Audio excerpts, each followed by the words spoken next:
why do you think liberal democracy? I would argue we've had an imperfect liberal democracy. And I would say the clear example of it not working is how little we spent on education in the first so many years. If you look at the first 3 decades of India, our education attainments were miserable. We didn't improve the quality of the years of schooling significantly. If you think about the one big difference between China and India, when they started liberalizing, China started liberalizing in early 80s, India in the late 80s. The big difference was China had people with much greater schooling than India had. For India, it was liberalization which helped create the jobs that required more schooling. People looked for more schooling, and that happened. But in China, they had already been educated by the communist system to much higher levels of education. There was a huge difference. And so I would argue we had a democracy, but it wasn't working in the broader interests of people. Over time, it has done more of that, but we need to ensure that keeps going by strengthening our democracy, by making sure it works for the people rather than it works for a narrow elite. And that's the work we need to do. But even if one agrees with that point, China's success is still a repudiation of the democratic evangelists, isn't it? Because they really don't have a democracy at all in any meaningful sense of the term. And yet they have grown and outstripped every other democracy. So I would argue the following, and you can hold me to this. I think we've seen peak China. That China has benefited tremendously from what they did right on encouraging manufacturing. But now they have to make the next step, which is a service-oriented economy. And that's where I think some of the advantages of democracies will come in. The fact that there are checks and balances, the fact that the government cannot determine everything. One of the problems with China today, of course, is that President Xi has some very set views on the direction China has to take.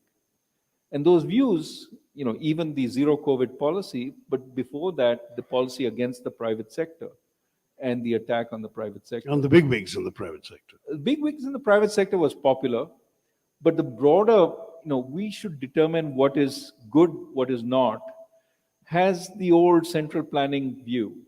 And my sense is those are things which sort of hit against what made China successful so far. And therefore, I would say unless China sort of rediscovers a new path, the old path has reached its limits.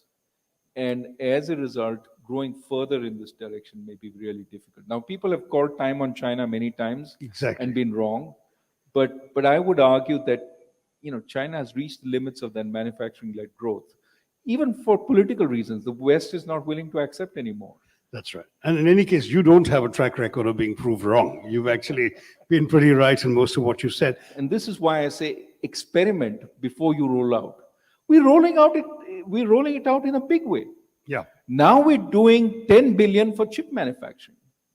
We don't even know what kind of chips we get for 10 billion. Now, chip manufacturing is a very capital intensive business. That's right. And countries are putting 30, 40, 50 billion at it and still not being satisfied. Intel wants that 50 billion that the US government is putting, even though it has state-of-the-art factories already. Because to make the next leap, it has to do far more.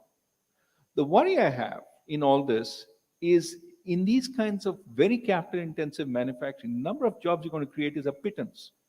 Any chip factory is going to take maybe 500 people, 1,000 people.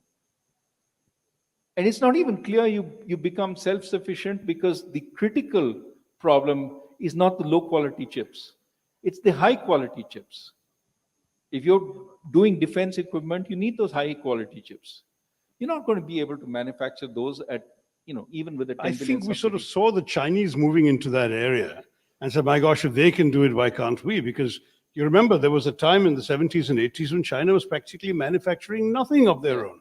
Everything was imitative, and this was something too complicated to imitate. Now they're actually world leaders.